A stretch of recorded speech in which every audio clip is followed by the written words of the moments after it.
Hey guys, can you hear me now? Hey, yes, can. Sorry about that. That was weird. That was bizarre.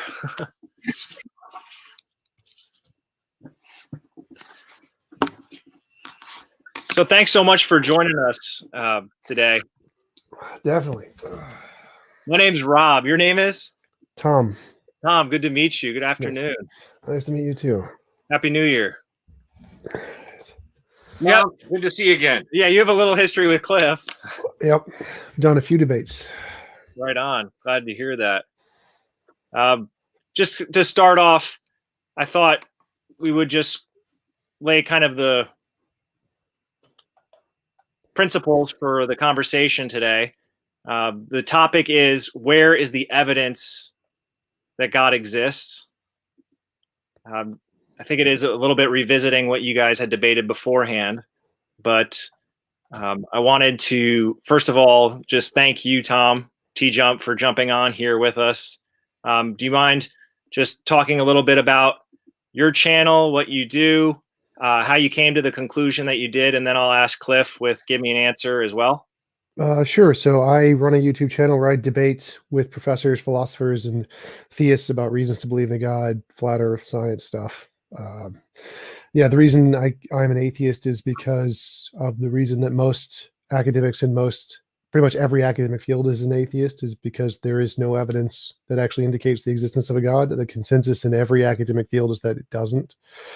And because each line of evidence from each field has been vetted and does not stand up to the level of evidence that the field itself requires for a thing to count as evidence. So just like the historical accounts of any miracle are not accepted in any textbook, it's not accepted in the New Testament, and the historical accounts are considered to be mostly made up. All of the matriarchs and patriarchs from the Old Testament are considered to be pretty much fabricated. Moses didn't exist. Abraham, Isaac, Cain, and Abel didn't exist. No archaeological evidence of Moses. Moses probably didn't exist. So, and the same is true every academic field. In cosmology, Big Bang, naturalistic explanation of the universe is the one that's accepted by most cosmologists. No free will is pretty much universally accepted in neurology, psychology, neuroscience. So we're not really, there's no blameworthy, no soul, none of that could have done otherwise stuff.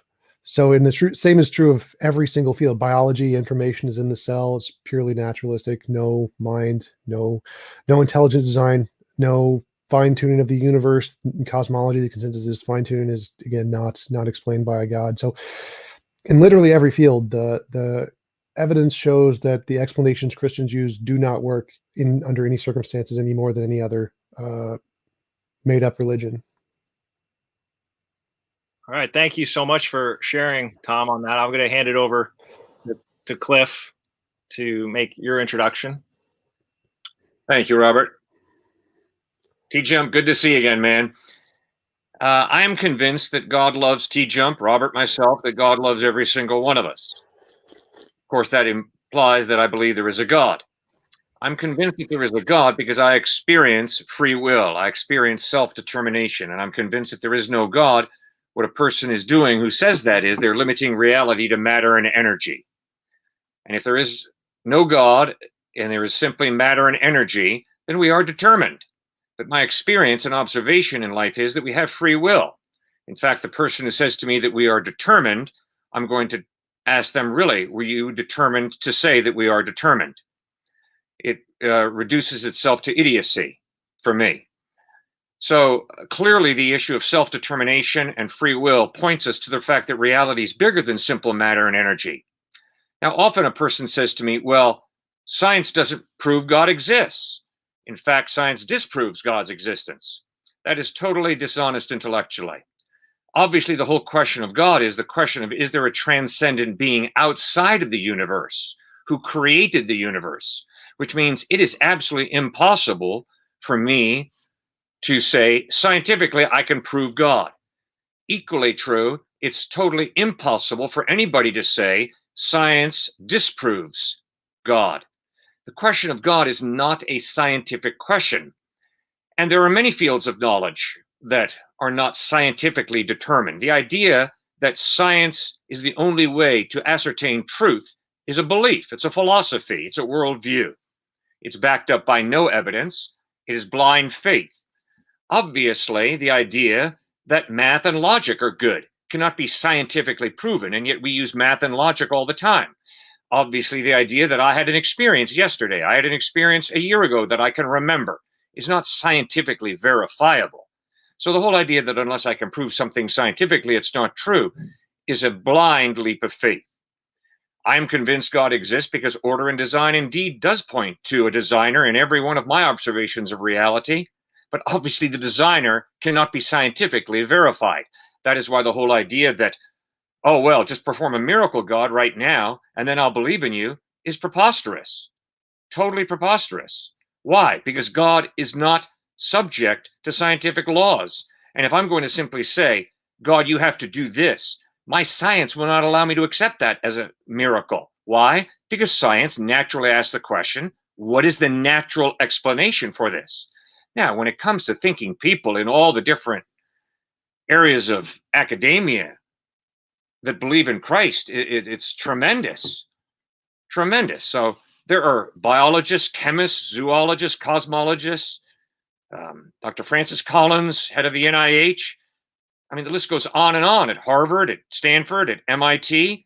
Many, many followers of Christ, believers in God, believers in Christ. In fact, if you go to MIT and you look at all the list on the around the buildings of the people who were key to the development of MIT as one of the finest institutions of higher learning in the world, over 50% of those listed are theists. They believe in some type of God.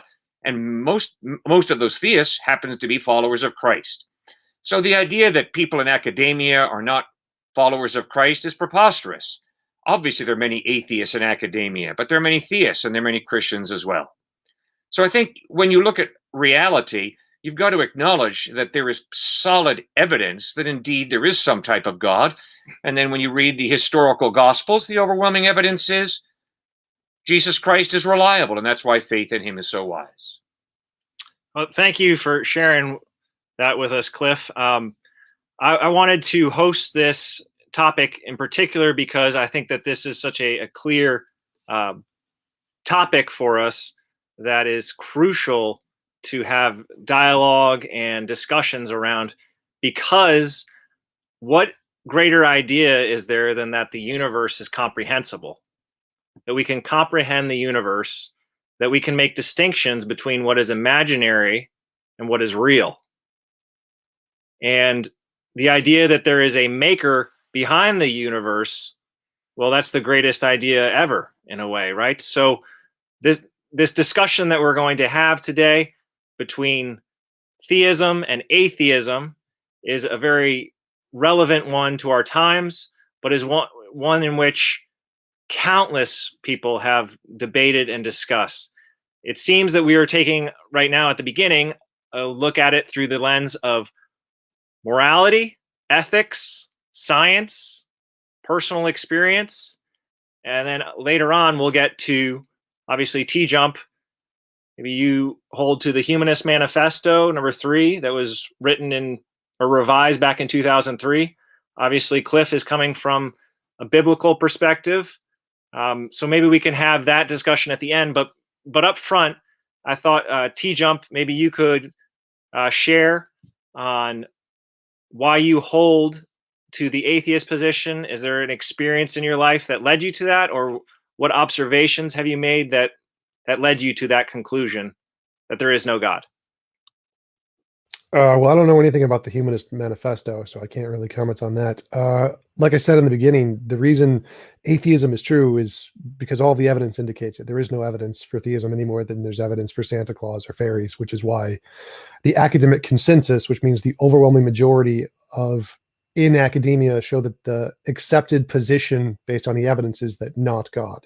That doesn't mean there aren't theists in academia. Of course there are, and there are also Jains and Hindus and there are people in academia who believe in very silly things all the time. There are a small minority of climate scientists who reject climate change. There are people who have crazy theories and publish the papers all the time. That's perfectly fine in academia, but that's not what is evidence. Evidence is the consensus, the majority, the people who've looked at the evidence and evaluated, yes, this is a solid piece of evidence. And every time we find the theistic ones that are published fail every single time, 100%, every field they're not accepted by the consensus because they don't work.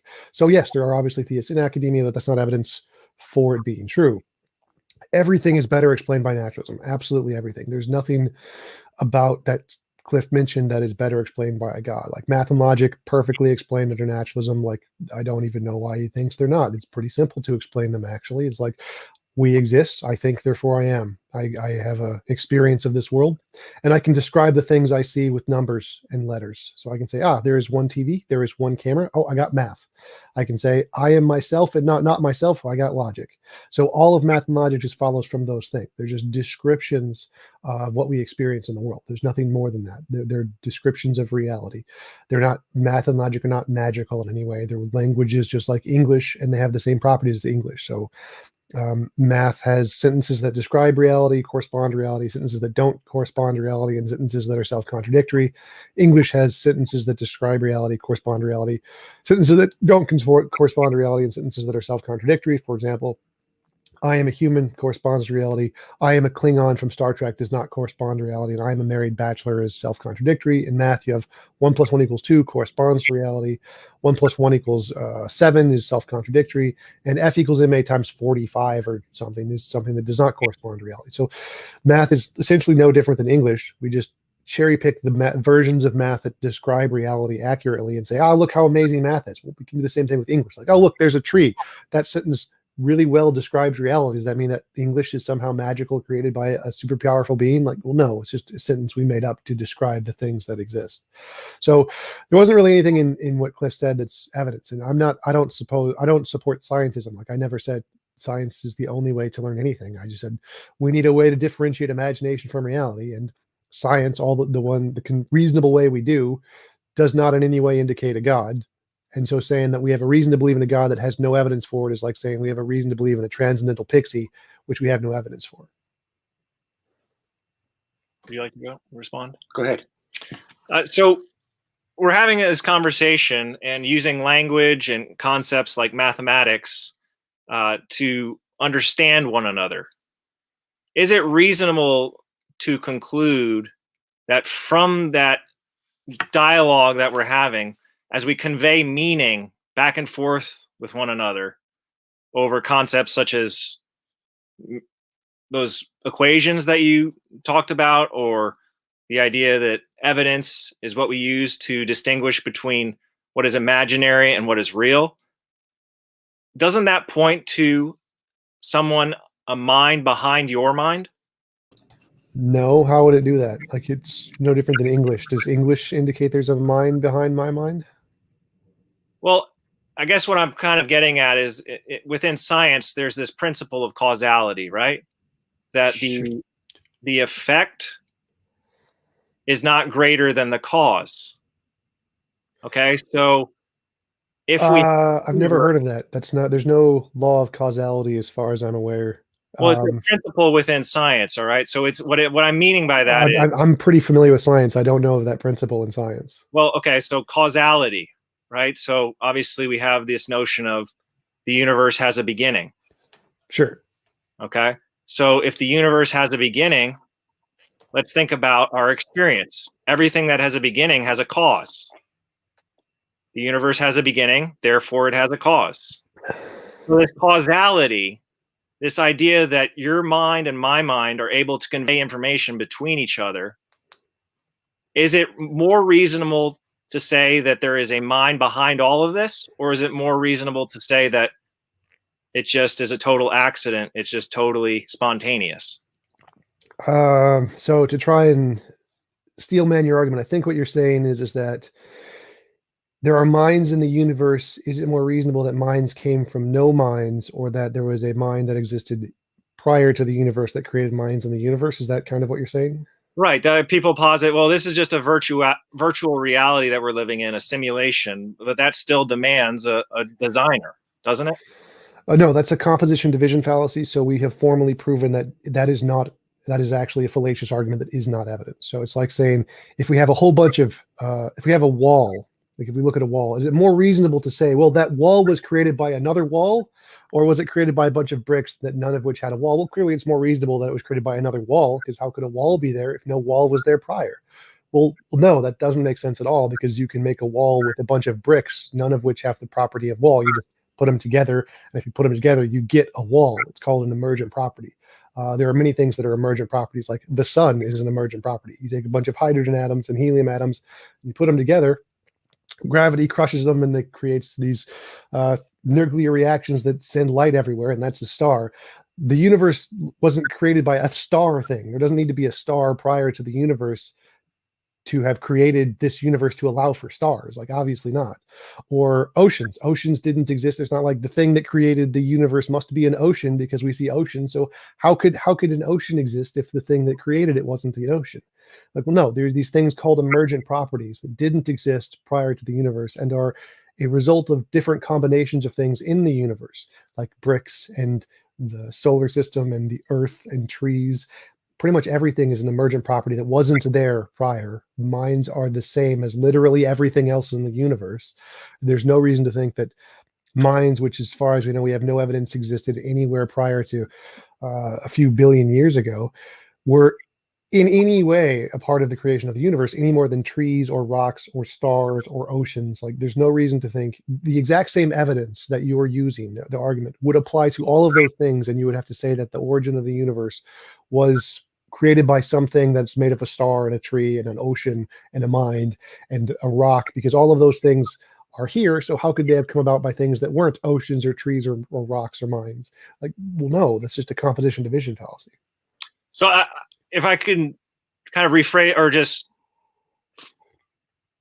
or give back to you what you're saying, I think you're saying, right, that in our evolutionary process, we have a conscious desire to look for agency, right? To look for a cause behind everything that we experience.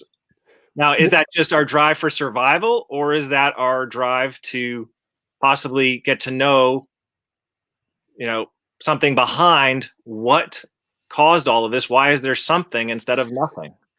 Well, that's a different argument. So my argument was the composition division fallacy, and that is the type 1 and type 2 errors fallacy. So that is an argument I definitely make in a different context. But my argument in this one is just saying that there was no mind in the things that make mind.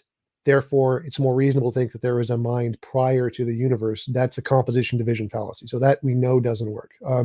But it isn't in scientific observation. It would seem that from nothing comes nothing. Right. No one in physics believes that the universe came from nothing. So we would agree with you there. Okay. So where does it come from then? It is like, where does God come from? Well, I mean, that's what we're discussing. Well, and where's the evidence? Where I'm trying to locate it. Where is the evidence for God? Oh, no. So this is it's a rhetorical question. So it's like saying, who created God from your perspective? Mm-hmm. No one, right? No one created God. God has just always been there. So when you ask us who created the universe or natural reality, we're going to give you the same response. Like, no one created it. It's always been there. There has to have always been something. Like, reality could have never not been reality. So there's always going to be something in reality. And we think that something is a natural something. And we know that our universe had a beginning, but that tells us nothing about the rest of the natural stuff. There's lots of natural stuff that can exist outside of our universe just fine. So the consensus in physics and cosmology and every natural field of science is that there has always been natural stuff. It doesn't have a beginning. It's one of the laws of thermodynamics. It's the first one. Energy cannot be created or destroyed. But isn't the second law of thermodynamics regarding entropy? I mean, doesn't that show that the universe is not eternal? No. That the universe has a beginning?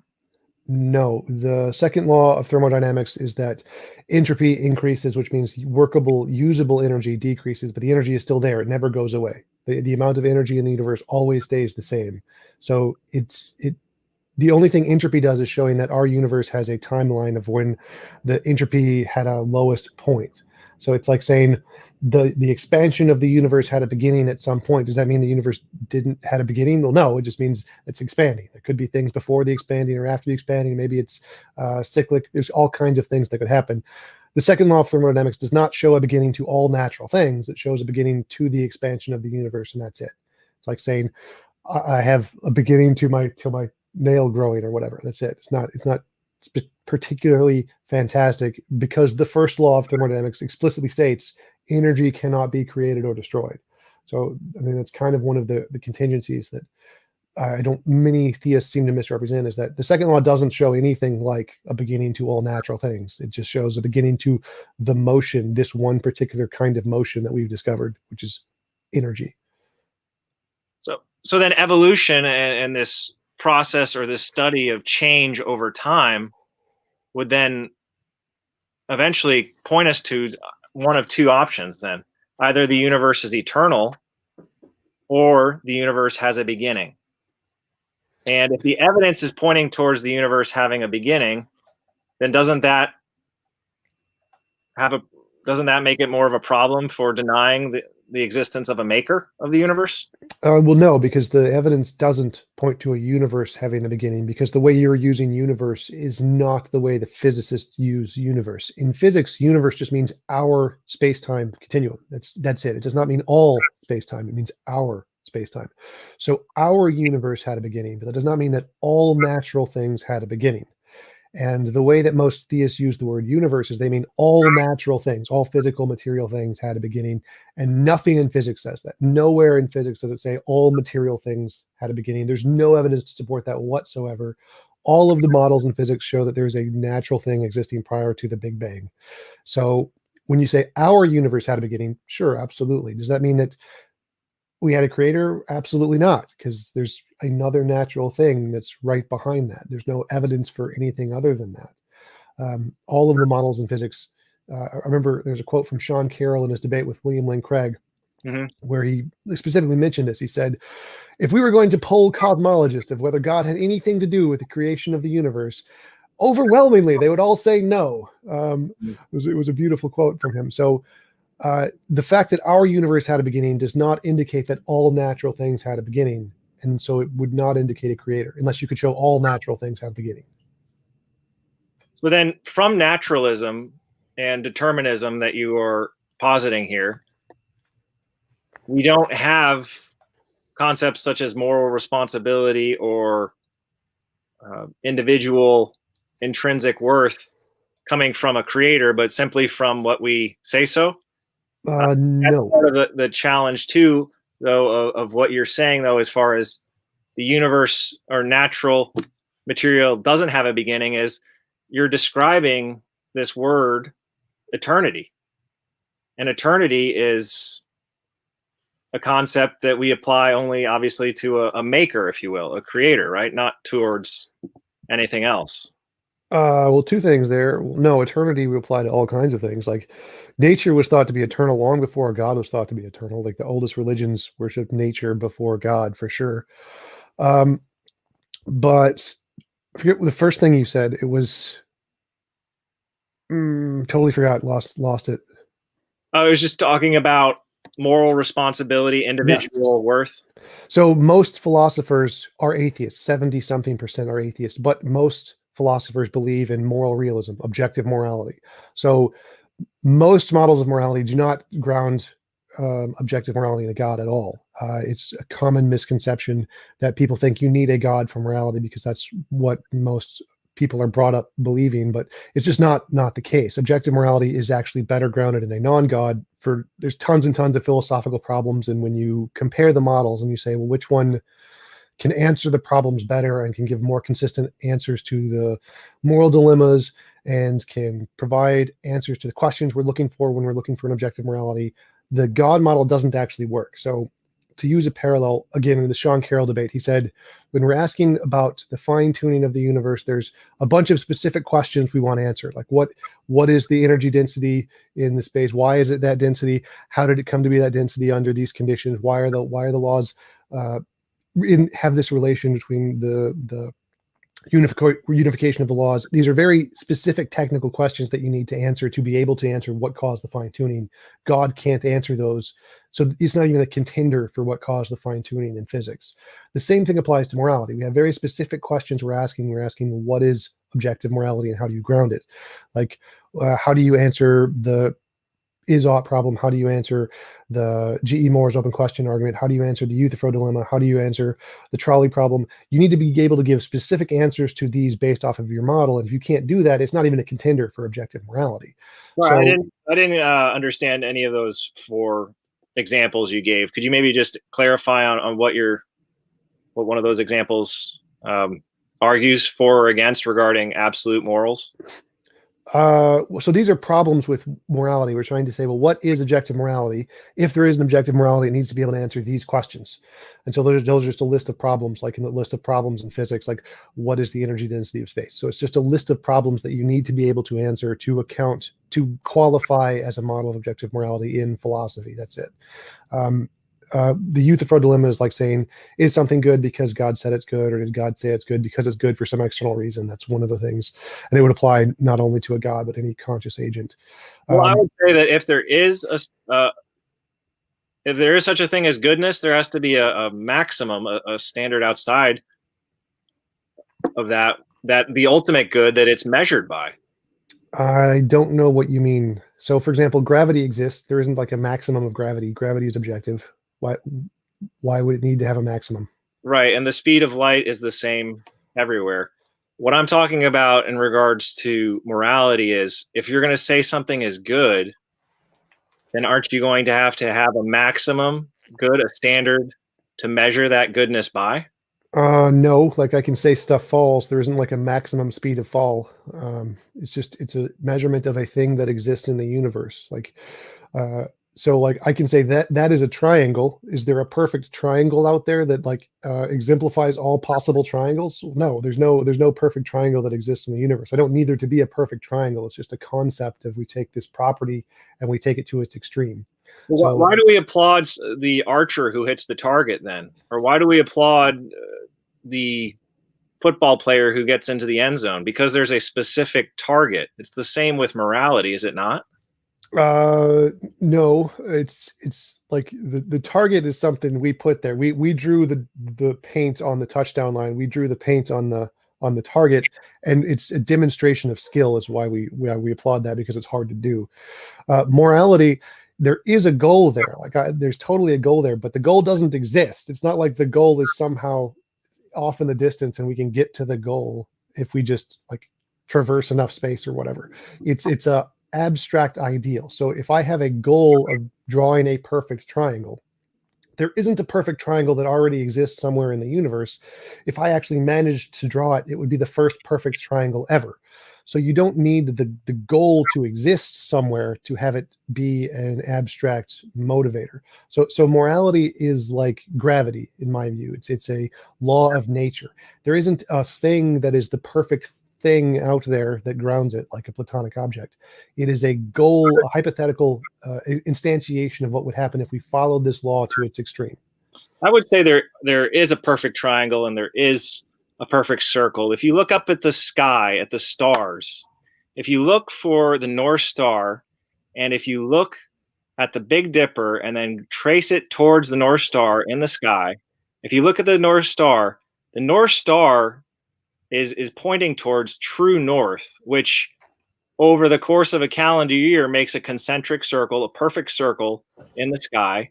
And there are certain constellations that have a perfect triangle in them. So I would say that there is an objective standard outside of our own perception, whether it's morality or whether it's scientific observation, where we're saying, yes, truth exists outside of ourselves. So I think maybe, well, that's just part of my perspective on it. Do you have another perspective you want to add to it?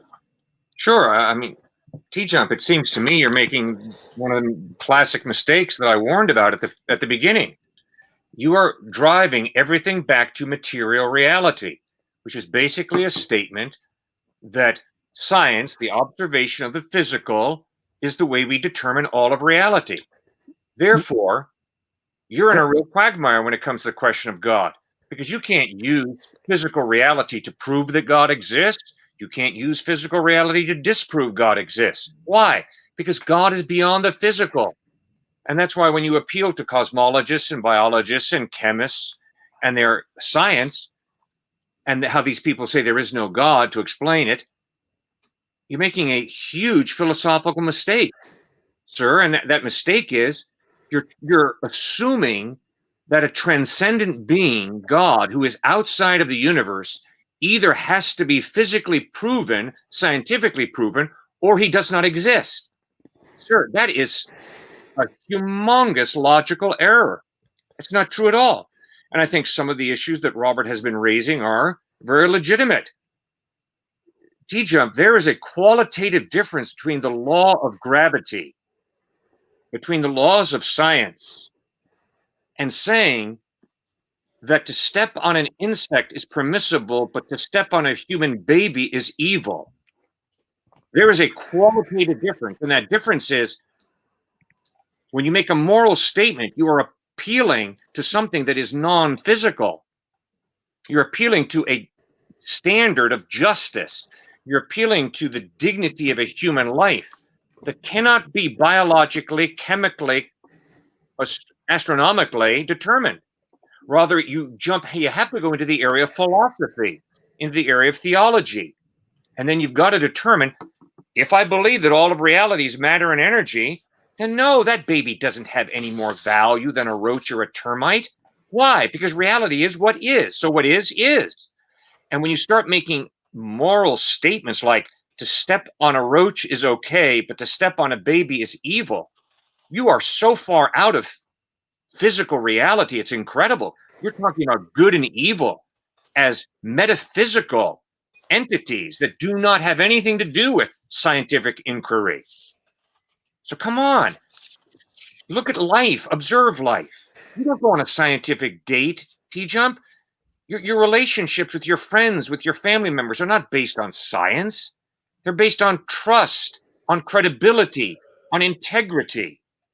That's what it's based on. It's not based on cramming it into a bottom of a test tube. So come on, think about it. Allow reality to be a lot bigger than simply a scientific equation. Oh yeah, I never said anything about scientism. I never said science was the only. I know, but that's your whole argument has been that. No, it's not. Yes, you're always going back to what scientists say. No, so it's basic. Then correct me. Show me how you're thinking it through. So this is basic philosophy. We say that if X exists, there should be evidence of X. I can show there's no evidence of X here, no evidence of X here, no evidence of X here. That means, so none of those areas have evidence of X. That means you need to provide a different area that has evidence of X. So I'm not saying that God doesn't exist because there's no evidence in these areas that we have lots and lots of evidence of other things. I'm saying that these areas don't provide evidence that your thing exists, so you need to provide some other kind of evidence. So this isn't saying that science is the only way to know anything. I never said that anywhere in any of my statement. All I'm doing is using these as an example. I can say, you say there's pixies. Well, there's no pixie here. I don't see a pixie. There's no pixie here. All the places we've looked, we don't see pixies. Where is your evidence of pixies? Because I can't find it. I've looked everywhere I can look. Example you've given once again, TJump. That's where you always go. You always go right back to the physical. There's not a pixie over here, so there's no pixie. All right, I'm still outside of the physical. So I'm still explaining here. So I'm saying that you say there is this thing, pixies, and I'm saying, okay, where is the evidence of pixies? Because I've looked everywhere I can look, and I can't find the evidence for pixies. You're never going to see God. Yeah, okay, that's cool. That's cool. But you need to show me. You need to show me where the evidence is, because I can't find it. I've looked everywhere I can look. Right. Okay. So knowledge doesn't come just through the five senses. So I think we can hold to some of the most important things in this life. What is visible rests upon what is invisible. Magnetism, electricity. You mentioned gravity. Atom. Those all come from the senses. So on and so forth. How do they come from the senses? Indirect observation. So we say that if there's an electron that has these properties, and we have this tool that can affect these things and shoot it into a wall, it'll have this effect by moving the other particles in this way. We do the experiment and say, look, we've observed that there is an electron there. That's how we've discovered neutrinos and most particles. You don't need to directly observe them. You can observe a consequence of them. That is still evidence of our experiences. Okay, so you're saying that there is indirect observation of those natural phenomena. So when we're talking about some of these discoveries in cosmology and discussion around ethics, can we not make indirect observations about some of those discoveries and then conclude, yeah, it is most likely probable that there is a God? Well, we could definitely make indirect observations of a God for sure. There's many examples I could list that could count, but we haven't seen any. So that's like if you have indirect observations of a God, that would be empirical evidence of a God. Absolutely. I don't know of any cases that you do, but definitely it's possible. So if you were to wake up tomorrow morning and there was a cloud that said, "Hi, it's me, comma, God," then you would say, "Oh, well, then that must be evidence that there is a God."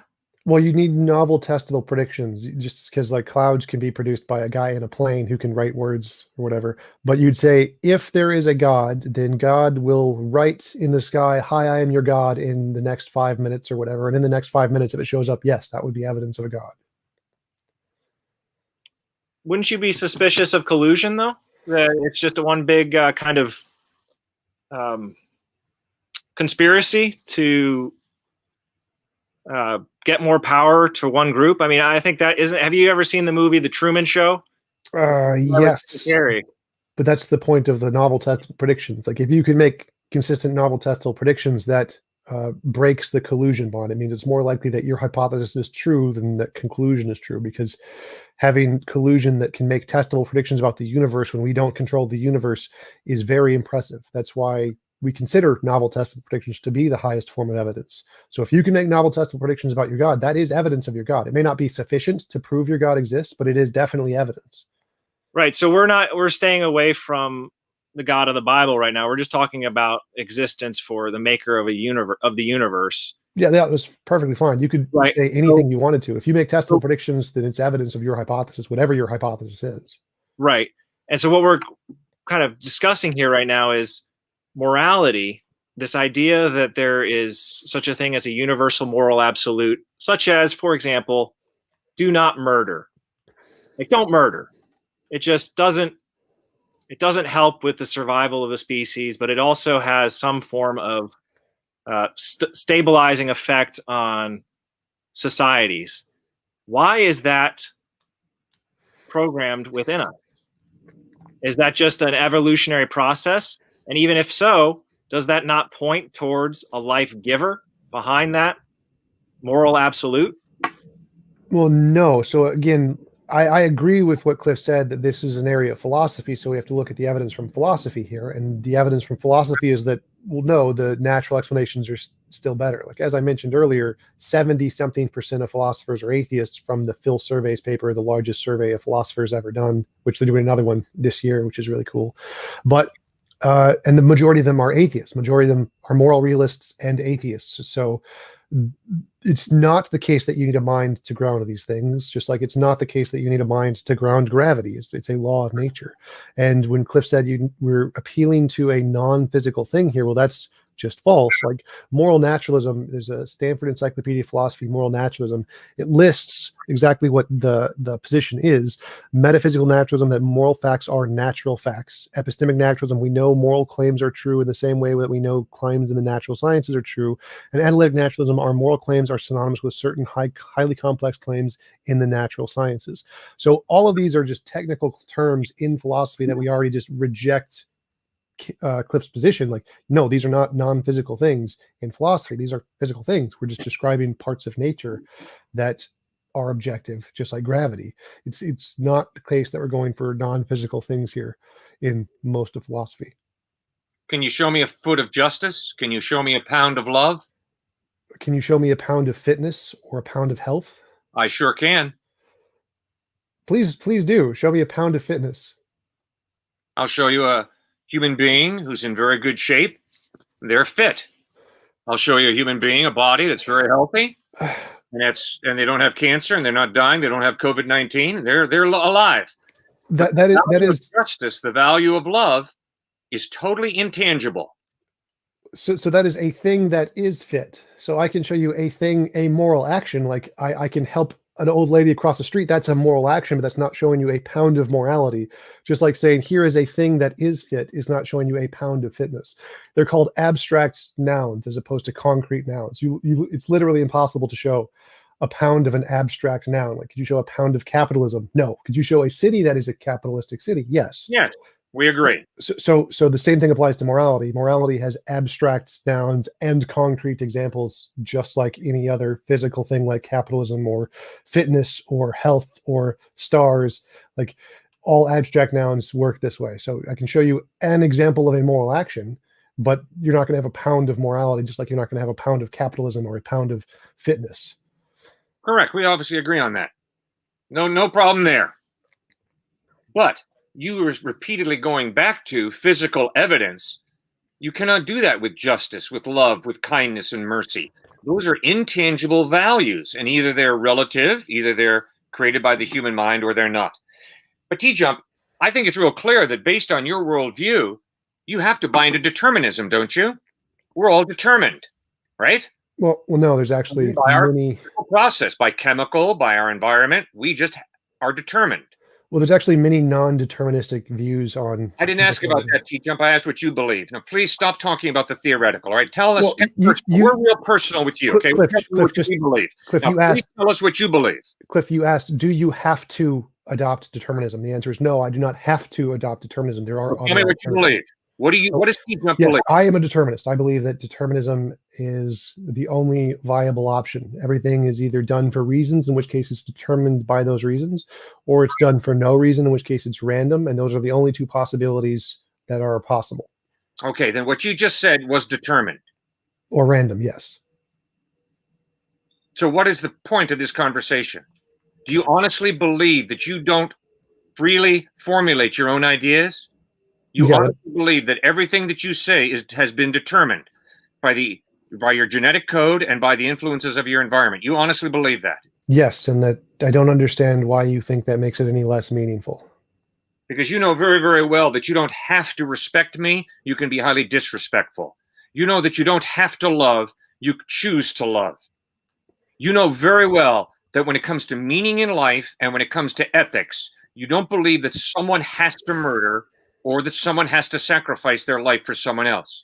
You know very well that someone doesn't have to cheat on their IRS. Well, Cliff, you keep saying that you know. Honest and forthright, or they can choose to cheat. Well, Cliff. You know that that's why you hold people responsible for what they do. Cliff, could you stop saying you know? Cliff, do not buy into the lie that I had to do it because my genetic makeup made me do it, or because my environment made me do it. Cliff, you straw man me like 10 times in a row here. Cliff, no, none of the I'm times not straw manning you at all. Yes, you are. I'm simply saying that if determinism is true, these are the logical implications. I don't know what you believe because you are very reticent, TJump, to be open and honest with me and vulnerable. You like to hide behind the majority of atheists or the majority of scientists or the majority of this people, and that's the consent. Cliff, you keep misrepresenting my position. I'd like to get in here to try and correct your misrepresentations. You need to know what you think and why you think it. That's what we're asking. Cliff, so every time you said you know, you were wrong. So every single time I can give you actual provable examples where that is exactly wrong. So every time you said you know, you just don't know science here. So when you said you know that people don't kill, they choose to kill or whatever. Well, no, that's actually false. We have literally shown that that's false. Many people, we have examples of where, like the Texas sharpshooter had a tumor in his brain. He didn't choose to kill. He killed because he had a tumor in his brain. We have many cases where people are criminals because they have tumors in their brain. And when you remove the tumor, they no longer do anything. That's right. And we know that when dogs have tumors in their brains, they can bite and be vicious. But guess what?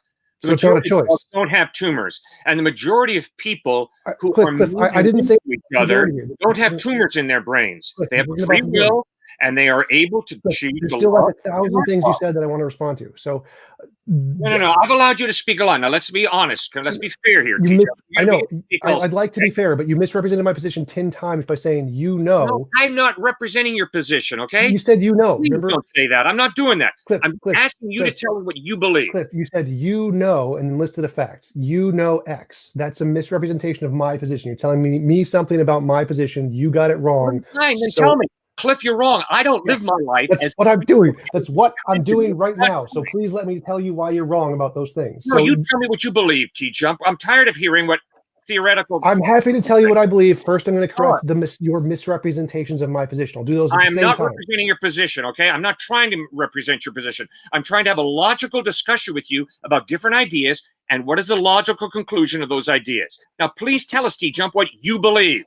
You're an I've atheist. been What telling do you, you believe? I've been telling you the whole time. But when you say you know, if you ever say you know, that is a misrepresentation of someone else's All right, I'm position. sorry. I apologize for using the word you know. Thank you. Please, TJump, tell us what you believe About what specifically? about all these issues. Like, why do people Well, I want treat you? to focus on the determinism one that you were objecting Okay. to, because I think that was fascinating. And you raised something about a shooter who had a tumor in his brain. Yeah, the Texas sharpshooter had a tumor in his brain, and that caused power. him to become a murderer. Okay, right. So Well, oh yeah, the point I was getting to with that is like, yes, this is one example where a brain is determined by a physical state to do a crime. And from that is the most extreme example. And we can go with lesser examples. We can stimulate the brain with lesser things than the brain tumor to cause the same effect. So we know that, and this is why I mentioned the consensus in neurology, cognitive science, philosophy of mind, every single one of them, except that, yeah, we're determined because all of the evidence of the brain, the physical interactions of the brain, the tumors in the brain, we can cause you to have these feelings and cause you to take these actions whether you choose to or not. So there is no choice thing there. It's not even logically consistent to say there is a choice, because it's a meaningless concept. Everything is either determined or random. So all of the evidence in all of the academic fields shows that, yes, our brains are determined by the physical states.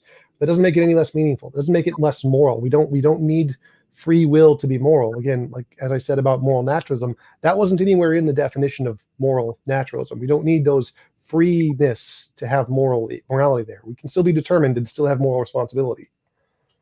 okay, so can you explain that link between moral responsibility and determinism? The link, how does determinism explain moral responsibility? Yes. Yeah. So moral responsibility is essentially the act of your brain state as it is functioning without any external forces, acting in a way that it would desire, essentially. So it's if your neurology causes you to like chocolate ice cream and you go get a bar of chocolate ice cream, that's your brain acting in a morally responsible way that you have to take responsibility for those actions. So if you desire to harm people and you go out and harm people because of your brain state, which is not being impeded by some external force, then you are morally responsible for that. Your brain state, which is you, is morally responsible for that action. Okay, so I'm just trying to understand how, in that back and forth you had with Cliff, how he's positing that a free will is required for moral responsibility, and you're saying no, free will is not required in order to hold somebody accountable, responsible for their actions. Yes. So we have a brain state, we have a bunch of neurons, and these neurons cause us to do things. And if there isn't an external force causing those neurons to act in a way that is inconsistent with their nature, then they are responsible for all the actions that brain state causes. So, for example, if I harm someone without a brain tumor, without an electrode shocking my brain, then my brain state is acting in its naturally designed way, consistent with its nature. And so my brain state is morally responsible for the actions that it takes. Mm-hmm. Yeah, I mean, a few months after Robin Williams took his life, his wife was quoted as saying that he had a terrorist in his brain. And, you know, you mentioning this Texas shooter having a tumor in his brain, there is obviously other factors at play within our consciousness. Like you're saying, you're really getting at the human brain, so relationship to the mind. Now, Robin Williams took a different turn than that Texas shooter. That Texas shooter decided to go up and start blowing people away. Now, correct me if I'm wrong, but Cliff is saying that Texas shooter woke up that morning and made a choice to grab his gun and go up there and start killing people.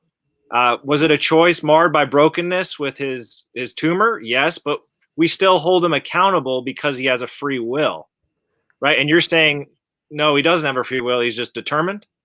Right. Yeah. He's not accountable at all. Every one of his actions was caused by the tumor. He didn't do anything. There was no choice there. That was all physically caused by the tumor. So it's like, an action you take is based in chemicals in your brain. If you have too many electrical signals going to one part of your brain, you will take that action. You have no choice in it. You can't stop it. It is physically impossible because your brain is going to force your body to do it before your consciousness is even aware of it. Because we know the order in which the things happen in your brain, your subconscious decisions supersede your conscious decisions. We know that if we shock an electrode in your brain, you will have these feelings, you will do these actions, and you have absolutely no choice in it whatsoever. Robin Williams, had Alzheimer's and dementia. So he was very much like the tumor case. He wasn't responsible for killing himself. He killed himself as a way to escape the pain and suffering because of how much his brain was decaying. So for the same reason, like if you have those serious brain traumatic things screwing up your brain, you're not responsible. The brain tumor is. And we actually have legal cases where that's the case, where someone was committing very serious crimes because they had a brain tumor. They removed the brain tumor, all the crime stopped completely. And so they were just let go. They're like, yeah, you're not responsible for any of this. This was all the brain tumor. And so you're free to go. And then his brain tumor regrew and he was doing the crimes again, removed it again, all the crimes stopped. So we know for certain that this was not his choice. This is the brain tumor. And he didn't know he had a brain tumor at the time. He just had these desires and overwhelming desires to do these crimes, and forced him to do actions he had no control over. But as soon as you remove the brain tumor, he stops. He's not morally responsible. We're not going to lock him up in prison for what he did because it wasn't his fault. It was the brain tumor's fault. Right. So we're not denying that that's a physical malady and a disease of the brain that's very real, but there's still a target, a goal of rehabilitation that comes about for an individual who is doing things that we hold to be morally wrong, right? So that obviously, I hope we can all agree that Robin Williams and the Texas shooter were on different moral planes, even though they might have been suffering from the same physical malady or a similar brain malady. I'm not sure what you mean, because I think they're the exact same. Like their actions were determined by the thing in their brain. They had no control over it. Neither of them as individuals is responsible.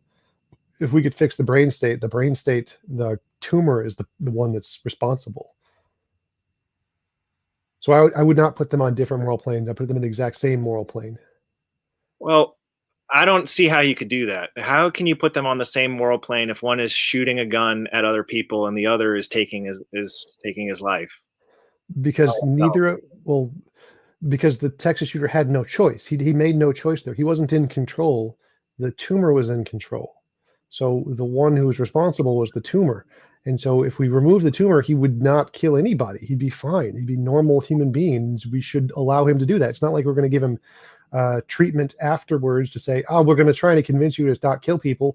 Like, no, that was all the tumor. Once the tumor's gone, he's free. I mean, Sam Harris used this great example of saying if there are psychopaths, people who can't feel empathy or love or compassion and just hurt people and take whatever they need to benefit their own lives, if we could give them a pill to cure their psychopathy, then we would see psychopathy as just a disease like cancer or a cold or a flu. None of them would be responsible for their actions. It was caused by their brain. And if we could cure it, we wouldn't give them like punishment. We wouldn't put them in prison for what they did. They were victims of their brain chemistry. And if we could cure them, we just let them go and live. We wouldn't punish them further for something they had no control over. Well, I mean, that's a noble goal of Sam Harris, and you're displaying a high level of compassion for both those individuals, of Robin Williams and the Texas shooter. But underneath that, I think there's still a reckoning that we all kind of have of our human consciousness, that we have a moral obligation to one another. And so to say that, yes, we would love to get that guy some help, sure, but if a guy is lashing out with a gun, he's on a different moral plane than a guy who is taking his own life.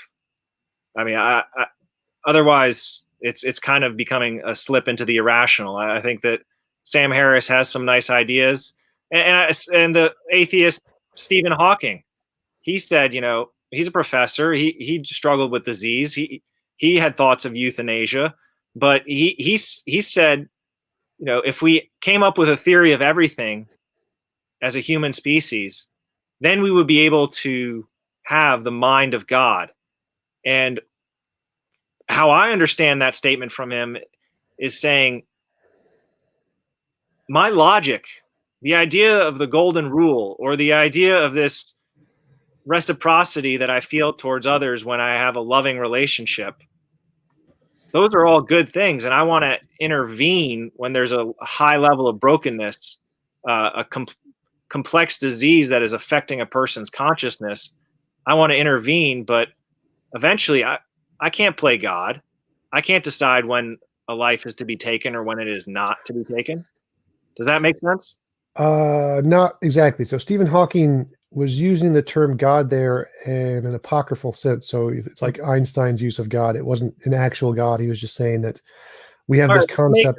The maker's mind, or whatever the word is. I'm sorry to trip up on the word God. No, he used the word God. I agree with that. But what he meant by God wasn't a conscious agent. What he meant by God was the fundamental nature of reality. So when people use the term God, what they mean is usually the fundamental nature of reality.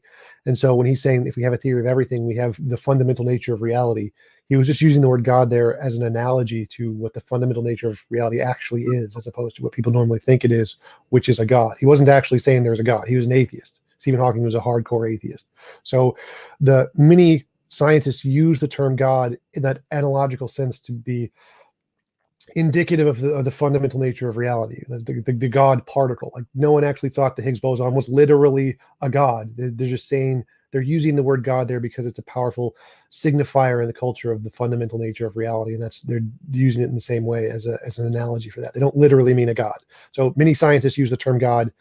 They don't actually mean a conscious agent. I forget the. Well, I think that the scientists, whether it's Isaac Newton or Copernicus or Kepler or Blaise Pascal, or Cliff mentioned Dr. Francis Collins, they are very specific about God. And there's definitely many theists too. That today philosophers are 70%. Well, there's a clear line of right there of scientists who are holding to theism, and to say that atheists borrow moral capital from the theistic position is fairly accurate when you're having a discussion here with Cliff about determinism, when you're having a discussion about free will, and how do we hold a person responsible for either doing good or doing wrong.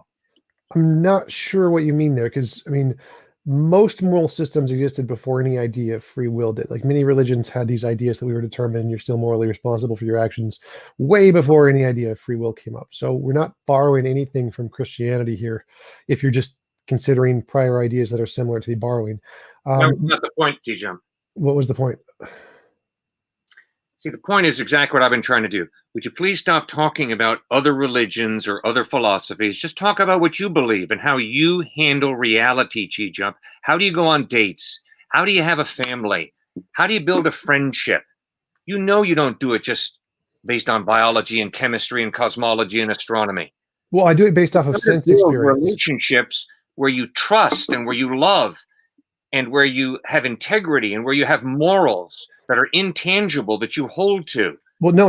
Again, you're saying you keep saying you keep doing this. Like, no, all of my relationships are based off of sense experience and common interests and values and moral naturalism. So all of my relationships are based off of physical things, namely sense experience, moral naturalism, and the feelings I get from those. Okay, so no person loves TJump, meaning by that, no person freely chooses to work for TJump's good. They just have to do what they do because they're simply complex robots. Right? No person has free will towards TJump. They definitely have desires that are naturally determined for sure, but that's still love.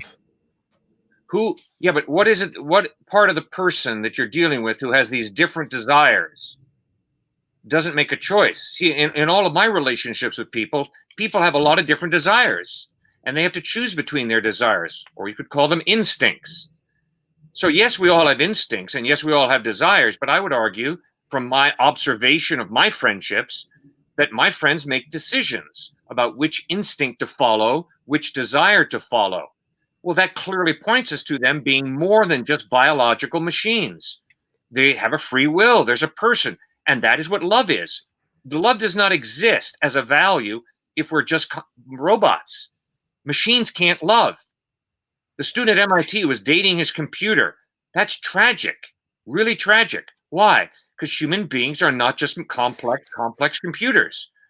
We have a free will. We have personhood. We have the ability to love or to hate. I don't have to love you. I don't have to hate you. Well, actually, you do. I mean, actually, you do. So if we stuck an electrode in your brain, I could force you to love me or force you to hate me. So those are totally irrelevant. Obviously, we're aware that some murderers have tumors in their brain. All murderers don't have tumors in their brain. Obviously, you can change my behavior radically by sending electrical impulses through my brain. Obviously. And obviously, you can change me a lot by giving me a lobotomy. Obviously true, TJump. But that's not the way you live your life for the rest of this day. It's not the way I live my life for the rest of this day. I'm dealing with people that are not being shocked with electricity, and they don't have brain tumors. They are chemically pretty balanced on the whole. Obviously, we all have chemical imbalances to some extent. Well, I'm not making an argument for chemical imbalance. There's also a me that goes beyond my chemical makeup. Well, and that's you. And we make choices to be respectful, to be disrespectful, to love, to sacrifice, or to be totally self-absorbed, narcissistic, and just be into what we're doing. That's all we're saying. And we're not straw-manning you. We're not saying this is what you believe. Nothing to do with that, TJump. It just has to do with observation of how people live their lives. Right. So the point here is that we know that your brain makes decisions based off of the physical composition in your brain. And so everyone has a brain, and everyone has a physical composition in their brain. So all of their decisions are going to be caused by that physical composition, just like if a brain tumor was there. No. That's essentially, again, that's been proven universally in every academic field. Honest. That's not been proven at all. Yes, it has. No, there's a difference between the brain and the mind. There's no evidence of that. There's no one supports that in any academic field. You cannot prove to me thoughts. You can prove to me that you got a brain. You can dissect the piece of mushy matter between my two ears. There's a brain, a physical brain. But then the thoughts, the creativity, be it art, be it music, be it ideas, be it writing a beautiful novel. TJump, that clearly points to individuality, personhood, free will. How? No one in academia agrees with you. How does it do that? Could you publish a paper, win a Nobel Prize? You'd agree with that. Well, so I mean, no one. There are so many philosophy professors who understand and have clearly articulated that if there is no God, determinism wins the day, which means we're not responsible for what we do. It's all a chemical process. Free will goes out the window. Fine. So does love. So when I say no one, I mean the consensus. That's all it is. So to clarify, a parent and a child drive to preserve the genetic pool. So to clarify, where does morality come from? Come on, TJump, think. Where does morality come from? Moral naturalism. I've already answered that. Or it comes from social contract, or it comes from self-interest, or survival of the fittest, cultural conditioning. Maybe it comes from innate dignity of people. Maybe it's just like a mathematical principle out there. But if you look at all those options, TJump, and I'd love to hear the option that you choose. Where does your understanding of right and wrong come from? All those options lead to dead ends. The way you and I live our lives is as if free will is real, which means if you are rude to me, I hold you responsible for being rude to me. If you are generous and sacrificial to me, I thank you for that free decision you made to sacrifice for me. And that's what a Christian is. A Christian is someone who says, thank you, Lord Jesus, for sacrificing your life for me, for loving me, not because you had to, but because you freely choose to. So again, everything you said. So again, everything you said is just contrary to everything we know about science. So when I say everyone, I don't mean literally every single person. Exactly. We've been doing this for the past hour. I didn't ask about science. I asked about you, TJump. How do you experience reality? I didn't ask. I experience reality in the way the consensus of experts experiences reality. I go with the evidence. So I pretty much most of my positions agree with the consensus of experts because that's the best line of evidence we have. So to clarify, when I say everyone, I mean just the consensus. I don't mean literally every single human being. I mean the consensus of experts in the field. So I get to build friendships with some of these professors you're talking about. I get to debate with them, and then I get to go and be in their home with them and have dinner with them, TJump. And they don't have dinner with their family based on a scientific postulate. They have dinner with their family based on love and trust and integrity and free will and holding their children responsible. No, again, that's wrong. So no. There was a great scientist who was very good at what he did, and he made a lot of money doing it. And he was into exactly what you've been articulating for about the past hour, that it's all about science, it's all about matter and energy and chemicals. But then his adult children began to make some very destructive decisions. And he logically talked with his adult children and tried to persuade them to stop these destructive habits that were destroying their lives, destroying the lives of their family members. And he couldn't persuade them to change. And suddenly he began to realize, my faith in science, my reducing all of reality to a scientific formula and formulas, is impotent and bankrupt. Why? Because what means most to me in life is not a scientific formula. What means most to me in life are my relationships with my children. And all of a sudden, he began to see that his atheism was bankrupt, because consistently with his atheism and his science, he couldn't have a relationship.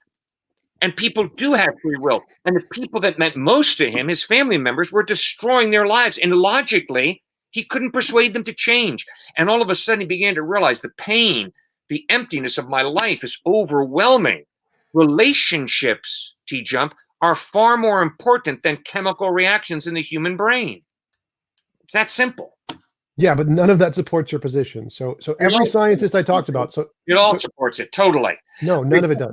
Nothing you said supports anything, any of the conclusions you made. Agree. But all that I say does not agree with your presupposition of naturalism and materialism. I never had a presupposition of naturalism. So remember where I started, TJump. Cliff, you're misrepresenting my position.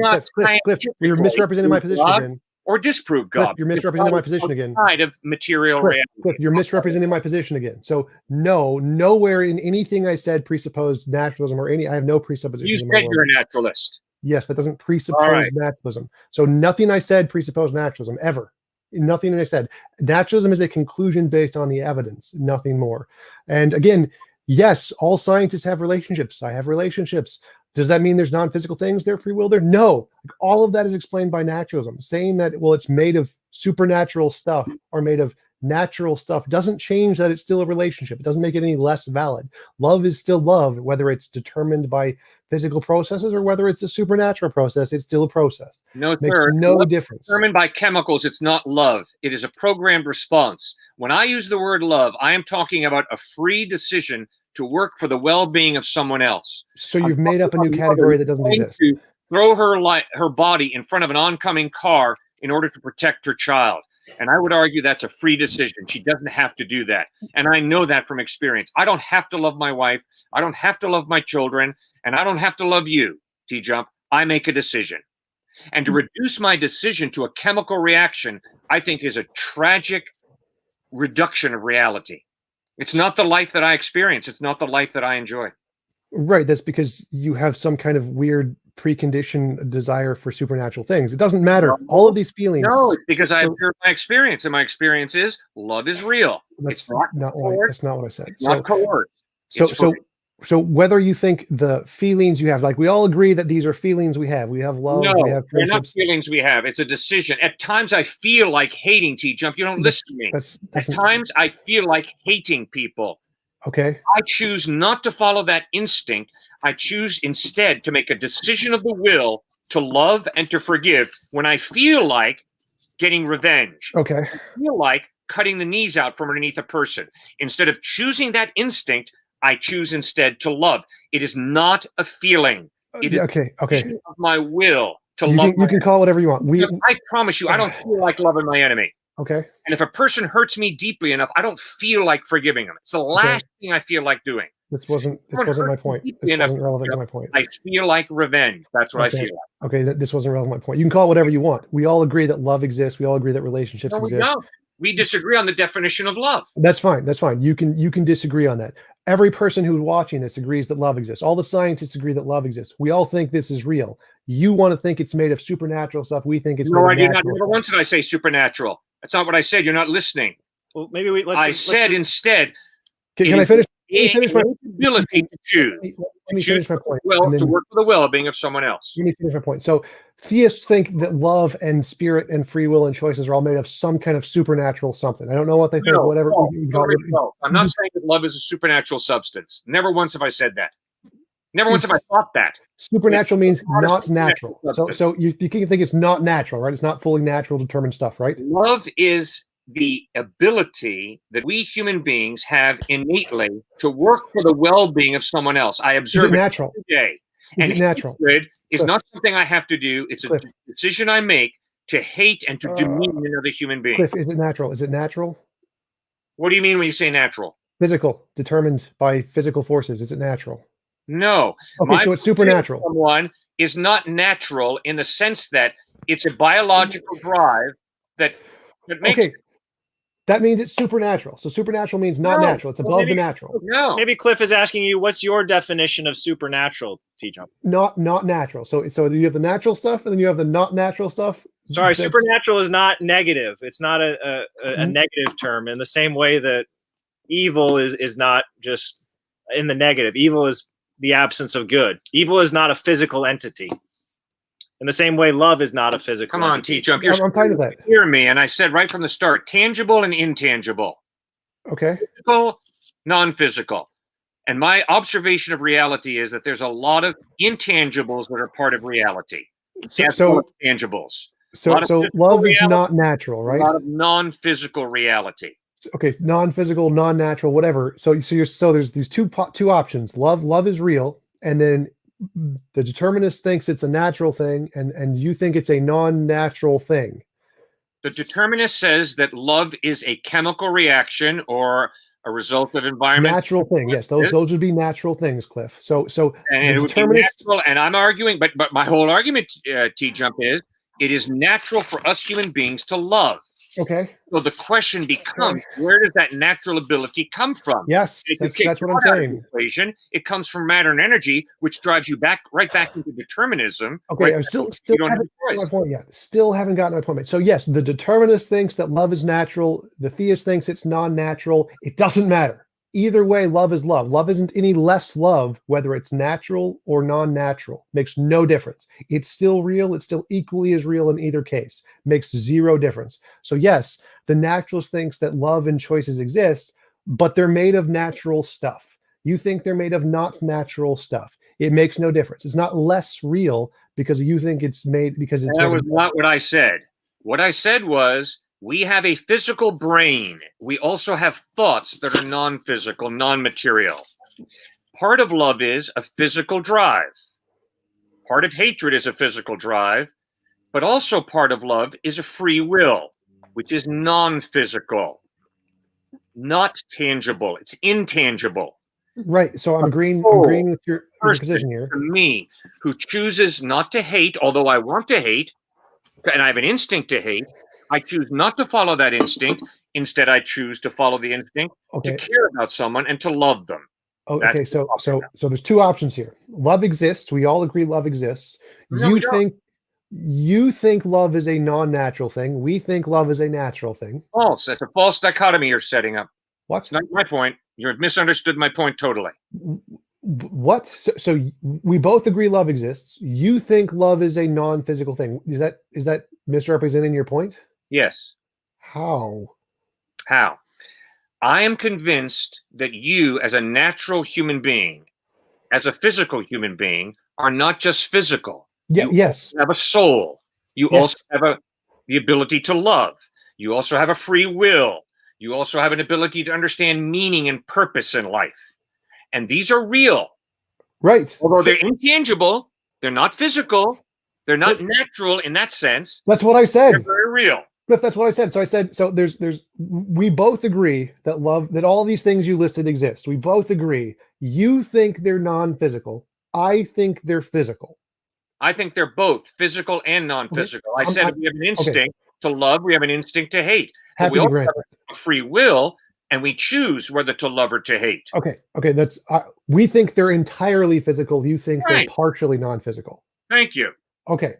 So those are the two possibilities. But all of those things exist either way. It makes no difference if they're partially non-physical or if they're fully physical. What? That's been my whole point, T-Jump. Now we're finally hopefully getting to understanding of each other. My point is your experience of reality, I hope, I don't know, is similar to my experience of reality. And I know that in my experience of reality, I don't have to love, I don't have to hate. I choose. And guess what? I know that Robert doesn't have to love. He doesn't have to hate. That's why I hold him responsible for when he loves. I also hold him responsible for when he hates, because he has a free will, I'm convinced. Okay, That's I've the way I live my life. still When still he been. hates, I don't look at him in the face and say, Robert, I understand that the chemical reactions in your brain cause you to hate. No problem. When he chooses revenge, I don't say to him, Robert, I understand you had to seek revenge because the chemical reactions in your brain programmed you to seek revenge. I don't live my life Okay. that way. I live my life because I'm convinced he has instincts, but I'm also convinced that there's a soul, a free will, a person who makes decisions. Okay, I'm still trying to get to my point here. So we both agree all of these things you listed exist. You think they're partially non-physical. We think they're fully physical. It makes no difference. They all equally exist, whether they're partially non-physical or whether they're fully physical. They all equally exist either way. So in naturalism, all of those things are equally as real and equally have the same properties as whether or not you add this non-physical part to them, that you don't need this non-physical part. It does nothing. It doesn't make them better. It doesn't make them more real. They're still equally as real and have equally as much weight, purely made of just physical stuff. There's no difference there. It's not like saying, well, they're partially non-physical. It adds nothing to them. It doesn't make love better if it's partially non-physical. If love is fully physical, it's still equally as love. All right, I'll try once more, TJump. One more time, I'll try, and I'll maybe I just need to go back to junior high and learn how to communicate better. Well, this was my point. In reality, I couldn't figure out what his point was. If in reality he is simply chemicals, then when he says to me, Dad, I love you, what he really means is my chemicals are programming me to, quote, love you. In other words, he has a totally different or anxiety definition of love. His definition of love is an instinct that he has to follow. That is not what I mean when I say love. When I say love, what I mean is he could hate me. He could be apathetic towards me. But for some reason that I can't comprehend, I realize I am so blessed that he chooses, freely chooses, not because I brainwashed him, not because the environment he grew up in forces him to love me. He chooses freely to love me. And I can promise you, TJump, when I dated my wife, I was over the moon excited when she looked me in the face and said, I love you. Because what she meant was not, well, Cliff, you got a big bank account, so I think it'd be cool to hang with you. She did not mean, Cliff, something, because you turned me on sexually, I think I want to go to bed with you. She did not mean, something, Cliff, because you are a famous guy, I think I want to hang with you. No, she meant, Cliff, I choose to truly care about you, the real you that I've gotten to know over a period of time. And I really love you. TJump, that's what makes my life go round and round. Now, if it's true what you say, that no, my wife, my fiance simply had a sex drive or a drive for financial security or a drive to have someone provide for her materially. And if all she meant was, something, Cliff, I have to love you because I got to survive. And so you're the best option. So I love you. See, that's radically different. It's a radically different worldview, TJump. And to say that we mean the same thing when we say love, TJump, that's what I'm objecting to. I'm saying we don't mean the same thing, TJump. We mean something radically different when we talk about love. Does that make any sense? No, because we're saying they're made of different things. Saying they're made of different things. TJump. Oh. Come on, TJump. You're smarter than that. You know the difference I'm talking about, don't you? No, I understand what you think the difference is. And the whole point I'm trying to make is that that's not a difference. So saying that you're saying that, well, it has to be made of a supernatural thing to be special. I didn't say that once in the past soliloquy I just gave. I didn't bring in the supernatural once. So why are you adding it? I just said my experience. Supernatural is my term. Supernatural is my term for non-physical stuff. It's just my go-to term by habit. So I don't mean to say you said supernatural there. So my point here is saying that anything you think exists supernaturally can exist just physical. So if you think free will can exist non-physically, it can exist physically. There is a free will if there is just matter and energy. Right. That's right there. Right there is what I've been. We agree. We don't agree. No. So what I'm saying here is that you think to have this special thing of free will, it needs to be non-physical. That's wrong. So we can have free will and have it be purely physical. That's possible too. How's that possible? Wait. So just let me finish my point here. So the claim that you're making is that by making it a non-physical thing, what I would call supernatural, you've added this special property that it can get that it can't get physically. That's the problem here, because anything that you can get supernaturally, you can get physically. Anything the supernatural or non-physical can explain, the physical can explain.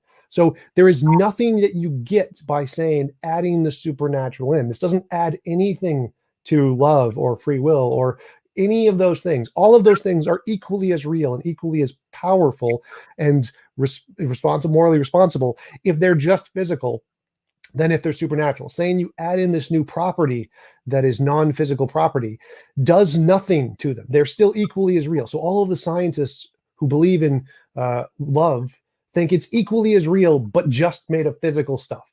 The fact that you define it differently and add this free will thing into it makes no difference. It's not more real because you have this supernatural, non-physical part to it.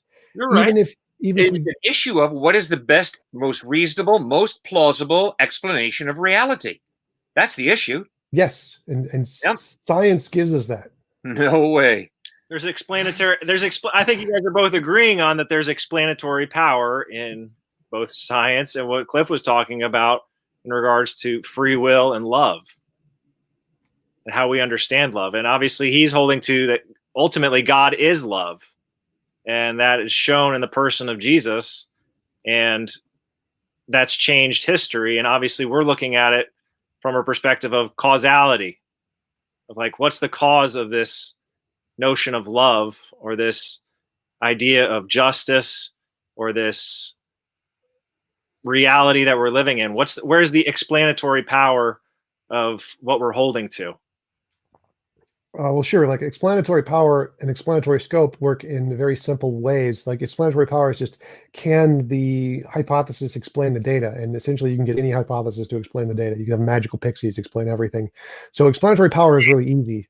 The predictive power is the thing that matters. So even if you have explanatory power, and every hypothesis has explanatory power, which is called the problem of underdetermination, unless you can translate that into predictive power or some way to differentiate it from imaginary, then it doesn't do anything. So the reason, like as a physicalist, I can just grant we have free will. I can say, yep, free will is real, but it's purely physical. It's a process and a physical thing we just haven't discovered yet. So I can say all of the things that you guys believe in are just physical things, and they exist equally as real without the supernatural. Or the non-physical. So saying that they're non-physical does nothing. It doesn't give you any explanatory power. You just added an extra thing that does not accomplish anything. And the reason you seem to be adding that is because you can't imagine how these things could exist physically. But not imagining how they could explain physically doesn't explain how they could exist non-physically either. So the problem here is that saying that free will and love and compassion and choices all exist as a non-physical thing is not an explanation. It doesn't give you any explanatory power at all. Just like me saying that free will is physical doesn't give me any explanatory power, because I haven't explained how. You would need to explain how, as a non-physical thing, these things exist and have some causal influence over the world. Not just saying, well, I feel it based on my intuition. That's not an argument. That's not evidence of anything. That's just a feeling. So we can equally say that these things exist just physically and we don't know how, just like you say they exist non-physically as some new realm that we haven't discovered yet. It doesn't add any explanatory power to say these things exist non-physically any more than it does to say they exist physically. Well, why do you place such a high premium on this term predictive power? Is it not to reduce the risks that you see around you in your life? Is it not to think through how do relationships work, or how do things like a concept such as meaning, like having a meaningful life? We want some predictive power, don't we? So what is this term predictive power that you're talking about? Well, predictive power is a way to differentiate imagination from reality. It's a reliable way to do so. It doesn't have anything to do with relationships. Okay, Exactly. well, what's real is that which doesn't go away, right? That has a level of permanence to it. No, like the stars are real, but they go away. I don't know what you mean.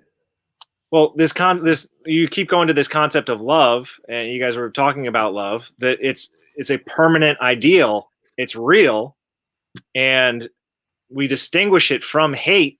You know, the atheist philosopher Bertrand Russell said, "Love is wise, hate is foolish." That's a pretty qualitative declaration of two concepts that kind of would seem that the atheist has more of a hard time finding any sort of explanatory power for why that statement that Bertrand Russell made is even comprehensible. I have no idea what you mean there. So again, any explanation you can make that is a non-physical supernatural explanation can be made physically. Anything the non-physical can explain, the natural physical can explain. You can just say that if you think free will is real, then I can say free will is a physical thing we haven't discovered yet, a physical law of nature we haven't discovered yet. So anything that kind of crossing our wires here regarding, once again, I'm going back to this issue of causality, this scientific principle of causality, that an effect cannot be greater than its cause. If we see that there is love and hate in the world, and we see these ideals of justice and injustice, then we have to think about causality. Is this something that we as human beings just came up with? Or is there something outside of us, an objective standard outside of us, that is a universal absolute? So that would go back into my original response. That's a composition division fallacy. But I'd like, if you could find me a paper on this law of causality thing, I'd really appreciate it, because I've never seen it in any paper in physics or philosophy or anywhere. I think it's usually just a heuristic. I've seen no such principle or law. Yeah, I mean, it just comes from that notion of from nothing comes nothing. Why are we having this conversation in the first place? Obviously, the topic is, where is the evidence for God? And we've had, quite a bit of back and forth on it. And I'd love to get you a paper on the scientific principle of causality. Yeah, because I've never seen that anywhere in science ever. In all of the papers I've written and all the laws I've seen, the 4 laws of thermodynamics, all the different laws of Newton's laws, I've never seen this law anywhere. Causality is kind of about observation. It's tied into cosmology. Causality is this notion of a term like inertia. Do you really think that causality is a term that's not scientific? I know what the term is, but there's no law in science of causality. It's a heuristic to describe change, essentially. But there's no law anywhere in science of the law of causality, or the principle of causality, as far as I know. So the point I'm making here is there are laws in physics, like the laws of thermodynamics. Those are real laws. Causality isn't a law. Causality is a heuristic. We're describing other things that exist. It's an abstract concept. So, but my point here is that we all agree nothing comes from nothing. That's something we totally agree with. No one thinks that there was a literal nothing. Lawrence Krauss, who said the universe came from nothing, doesn't mean an actual nothing. Not even he thinks that everything came from nothing. But the argument here is that no matter what you think exists, to have causal power that you're describing, you need to have some way to show that this new thing you're saying exists, to have causal power, can actually have an influence over what you're describing. So, for example, if you say that free will is a non-physical thing, you would have to show that this non-physical quality of stuff exists independent of our imagination. That's why you need the predictive power. And we can show the physical stuff exists independent of our imagination. So it has very good causal power and predictive power. So it's much more reasonable to think that the stuff that we know of, like free will, love, whatever, is a combination of those things that we've shown exist independent of our imagination. And if you're just saying that there's this non-physical stuff that you feel intuitively, and this is what's causing it, well, you'd need that extra step of showing that this isn't just in your imagination, or it has no explanatory power. It's not a good explanation, because you can't show it's not imaginary. And that's why we go with the physical stuff. That's why we say that our love is a chemical reaction in the brain, because that's what we've shown exists independent of our imagination. And until you can show that there is some alternative that exists equally as independent of our imagination, you can't say it has explanatory power. It's just something you've imagined, a hypothesis. And that's the problem here, is that when we're scientists, we can say that love and free will exist physically. We just haven't discovered it yet. We can say that. It has no explanatory power because we have no way to show It exists independent of our imagination. But the same is true for saying it's non-physical. Until Right. you can I take what you're saying, and thank you for coming on and sharing with us today. I think we really appreciate it. Thank you, TJump. This conversation has been really challenging and Yes. expanding our thoughts about it, because I think that, you know, to have this back and forth really helps both of us, and I hope it helps you too. Consider, okay, where's the explanatory power behind? Why is there life? Why is there something instead of nothing? And to think through that question, where is the evidence for God? I think so often we've talked about causality. We have a longing for meaning and purpose and direction, and I just would say that this is kind of a phenomena of anthropology, but this notion of eternity. Being something that we have across cultures, across people groups. Obviously, we're both looking for what's the evidence for the eternal being real. And we've obviously kind of held to a theistic position that there is a eternal God behind the notion of eternity that we have, as shown clearly in the person of Jesus. And from that, we kind of have a blueprint for ways in which we can move forward with this messy, sticky stuff called relationships in our lives that can be so difficult sometimes, but also very rewarding. So thank you so much. I hope this conversation can continue, and that we can continue to grow a relationship with you, TJump, in talking about the different arguments for and against where is the evidence for the existence of God. So Yeah, absolutely. Thanks for having me on. Thanks for talking with me again, Cliff. It was nice talking with you guys. Are you Stewart's brother? you guessed it. You guessed it. Can you believe it, TJump? We just keep on multiplying. Yeah. So when I first came on, I saw you on the little screen. I was like, is that Stewart? And then I zoomed out, like, wait a minute, there's a difference here. I know, right? Yeah. Exactly. Yeah. So yeah. TJump, thank you so much. It's been an absolute delight to talk with you. To be honest with you, TJump, to be able to talk with you more one-on-one has been a real privilege. So Absolutely. thank Thanks you for so coming much on. for Thanks for taking having the me time. on. Love talking with you guys. Nice talking with you again, Cliff. Hopefully we can do some more in the future. We'd like that a lot, TJump. Thank you so much. Happy New Year to you, man. You too. See you guys All right. later. Thanks for tuning in, everybody. Test everything. Hold on to the good. Peace.